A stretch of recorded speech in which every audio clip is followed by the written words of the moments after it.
नमस्ते। और हमारे इस खास डिजिटल मास्टर क्लास में आपका बहुत बहुत स्वागत है। कंप्यूटर को बेसिक से लेकर एडवांस तक सीखने के सफर में आज हम सबसे बुनियादी लेकिन सबसे अहम टॉपिक पर बात करेंगे, और वो है फाइल और फोल्डर मैनेजमेंट। यकीन मानिए, ये एक ऐसी स्किल है जो आपकी पूरी डिजिटल जर्नी की मजबूत नींव रखने वाली है। चलिए फटाफट देखते हैं कि आज के हमारे इस सेशन का एजेंडा क्या है। हम शुरुआत करेंगे फाइल मैनेजमेंट के इंट्रोडक्शन से, फिर समझेंगे अलमारी वाले एक बहुत ही दिलचस्प एग्जाम्पल को, इसके बाद इसका इतिहास, फिर फाइल पाथ, कुछ कोर ऑपरेशंस यानी हमारी CCMRD ट्रिक, और लास्ट में करेंगे प्रैक्टिकल और छोटा सा क्विज। तो चलिए बिना किसी देरी के शुरू करते हैं अपना पहला सेक्शन, फाइल मैनेजमेंट का परिचय। अब एक बात बताइए, क्या आपके साथ कभी ऐसा हुआ है कि आपने कंप्यूटर में कोई बहुत ही ज़रूरी डॉक्यूमेंट सेव किया हो और जब उसकी सबसे ज़्यादा ज़रूरत पड़ी तो वो मिला ही नहीं? भाई, ये परेशानी और ये डिजिटल बिखराव ना हम में से लगभग हर किसी ने कभी ना कभी तो फेस किया ही है, राइट? बस यहीं पर हमारी मदद करता है फाइल और फोल्डर मैनेजमेंट। असल में ये एक ऐसा प्रोसेस है जहां हम कंप्यूटर में अपनी फाइल्स और फोल्डर्स को बनाना, उन्हें सही तरीके से ऑर्गेनाइज करना और सिक्योर रखना सीखते हैं।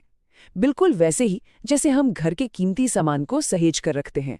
इससे होता क्या है, हमारा डेटा आसानी से मिल जाता है और कीमती वक्त बिल्कुल बर्बाद नहीं होता। आइए अब बढ़ते हैं सेक्शन 2 की तरफ, अलमारी का उदाहरण। इस कॉन्सेप्ट को समझना एकदम आसान है। थोड़ी देर के लिए मान लीजिए कि आपका कंप्यूटर आपका घर है।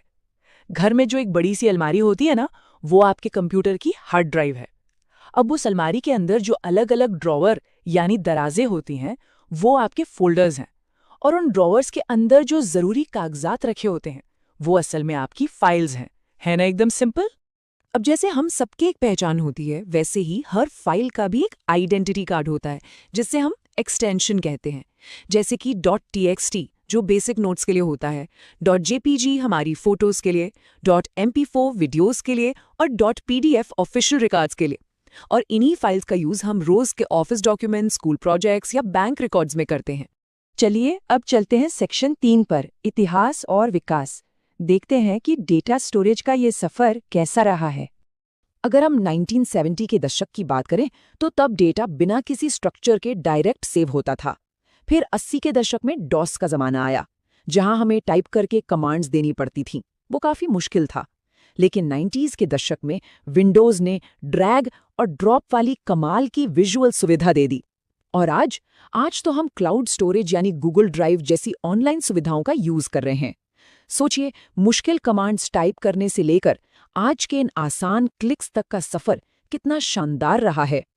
अब बारी है सेक्शन 4 की, the tree of file path.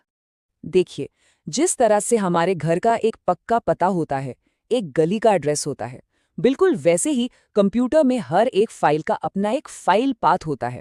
जैसे मान लीजिए C ड्राइव, उसके अंदर यूजर्स, फिर डॉक्यूमेंट्स और लास्ट में फाइल .txt। अगर आप ध्यान दें तो कंप्यूटर असल में एक उल्टे पेड़ की तरह काम करता है। सबसे पहले एक मेन फोल्डर, फिर उसके अंदर सब फोल्डर, और एकदम आखिर में आपकी फाइल। अब इस स्किल को सीखने की जर्नी को हम 3 लेवल्स में बांट सकते हैं। बिगिनर लेवल पर हम फाइल या फोल्डर बनाना और उसका नाम बदलना सीखते हैं। इंटरमीडिएट लेवल में उसे कॉपी करना, मूव करना या सर्च करना आ जाता है। और एडवांस्ड लेवल पर हम फाइल पाथ को गहराई से समझना और क्लाउड स्टोरेज या बैकअप का यूज करना सीखते हैं। ये स्टेप बाय स्टेप आगे बढ़ने का एक बहुत ही बढ़िया तरीका है। तो अब आते हैं सेक्शन 5 पर, कोर ऑपरेशंस और हमारी खास CCMRD ट्रिक। अब मैं आपको हमेशा याद रखने के लिए एक बहुत ही जबरदस्त ट्रिक बताने वाला हूं। इसे कहते हैं CCMRD। पहले C का मतलब है क्रिएट यानी बनाना, दूसरे C से कॉपी यानी कॉपी करना, M से मूव यानी जगह बदलना, R से रीनेम यानी नाम बदलना, और D से डिलीट यानी हटाना।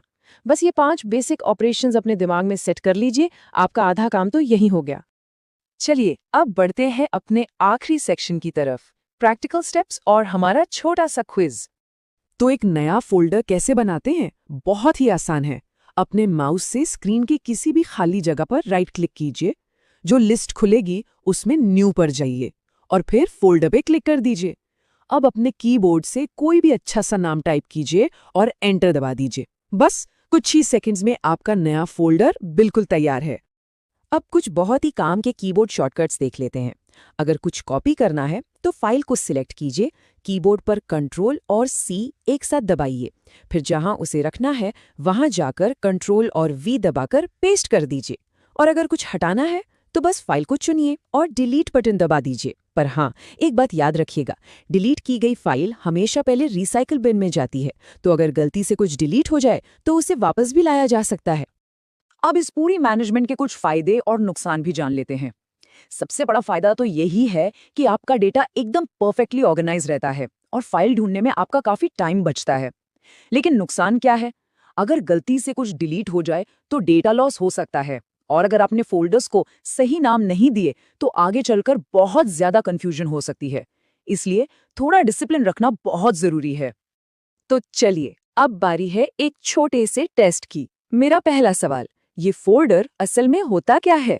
आपके ऑप्शंस हैं ए एक फाइल, बी एक स्टोरेज डिवाइस, सी फाइलों का एक ग्रुप या डी रैम।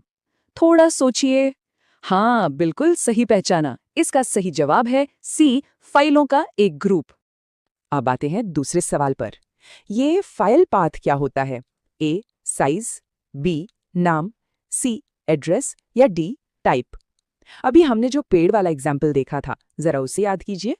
जी हाँ, एकदम परफेक्ट। सही जवाब है सी एड्रेस। तो आज के इस सेशन को समराइज करते हैं।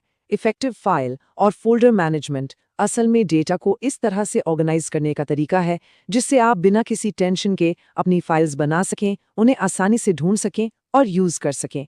और इसी के साथ इस मास्टर क्लास का हमारा ये बेसिक मॉड्यूल यहाँ पूरा होता है। अब जाते जाते आपके लिए एक सवाल। अब जब आपकी ये डिजिटल अलमारी एकदम परफेक्टली सेट हो चुकी है, तो आप अगला कौन सा शानदार प्रोजेक्ट बनाकर इसमें स्टोर करने वाले हैं? सीखते रहिए, ऐसे ही आगे बढ़ते रहिए और अपनी इस डिजिटल जर्नी को एंजॉय करते रहिए। जल्दी मिलते हैं अगले ट्यूटोरियल में।